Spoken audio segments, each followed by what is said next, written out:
Hello, welcome back to Steven's Garage. Today, I'm working on this 2000 Toyota Solara, and I am going to be replacing the front brake pads and rotors. When you drive, as I'm driving the car, anytime you brake, it's got a very strong vibration, and the pads are screaming, and I just kind of peeked in back there and saw that the pads are metal to metal, and you can feel a bunch of grooves and ridges on the rotor. So I'm going to be replacing all those today. So I'm going to get the car up on jack stands, get the wheel off, and show you guys how to do it. So here we are on the driver's side. Got the wheel off. It was a 21 mil for the lug nuts, and you need a flathead or a knife to pop the center cap off. Now, all you're going to really need, as for tools, is a ratchet. I'm using this guy just because I got more leverage with it, and it's got the flexi hit to make my life easier, but a regular one will work. A 17 mil for the bracket that holds the caliper on, and a 14 mil that holds the caliper to the bracket. And then as well as a C-clamp to compress the caliper, anti-seize to prevent corrosion on everything once you put everything back together, and then of course your pads and rotors.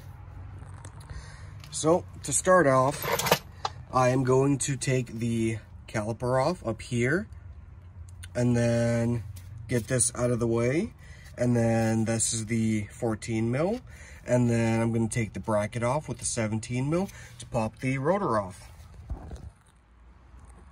So the caliper is taken off. Brake pads will stay on the rotor, and you just pull them off. Got them sitting right there. So next, 2 bolts for the bracket. With the bracket removed, you should be able to just grab the rotor and slide it right off. Now, before putting the new rotor on, I always recommend getting the wire brush and cleaning all this schmutz off, then putting a little bit of anti-seize between each of the studs to prevent these from rusting on. And then of course you want to spray down the new rotor with brake clean, wipe it down to get the protective coating off of it. Got everything done, so now I'm ready to put the bracket back on. Okay, so I got the bracket on and tightened down, and then got the new pads put on. And what you also want to do for here is you want to put some anti-seize on this little plate on the front and the back side, so just to prevent noise and once again seizing up when the caliper is attached. So next, I'm going to grab my C-clamp, and I'll show you while it's on the caliper, and I'm going to move this piston down inward so it'll fit with the new pads. And this is what I'm talking about. You got the top of the C-clamp up top, and then this part down inside. And what you want to do is you want to slowly, make sure you go slow, twist the C-clamp closed, and it will move the piston back inward to give you that clearance that you need to be able to put the caliper back on around the brake pads and within the bracket. And you want to make sure you push the piston in far enough to be either at the line of the housing or in a little bit, and then you are ready to put the caliper on once you have the anti-seize. I'll just put a little bit on this ring and on these pegs, just in case if what I put on there isn't enough. So, and you're just going to take the caliper and slide it back over, compress these in a little bit if it doesn't want to go on, and you're ready to put the 2 bolts back in. Okay, so you can double check that everything's all tight, and that's it. New pads and rotors are put on. I'm going to get the wheel put back on, and I'm going to move to the passenger side and do the same thing. So here we are on the passenger side. It's going to be the same thing. 1 bolt and 2.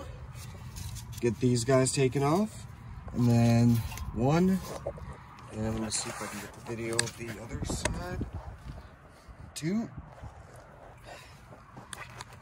Get that all taken off, and caliper, bracket, rotor. Got everything taken off. Pull the rotor right off. And prep the new one for installation. And get the hub cleaned off and put some anti-seize on that first. Got the new pads on. Everything there taken care of. Just compressed the piston and the caliper, and I'm about to put that on. Everything's put on, tightened down, double checked. Did also put some anti-seize on the outside of the rotor, just to prevent the wheel from seizing to the rotor in case you live in an area where they use salt on the roads or just a rusty area. I did do the same thing on the driver's side. I just did forget to mention that. But I am ready to put the wheel on, get the lugs snugged down, and get the car put back on the ground so I can torque them down and take a test drive.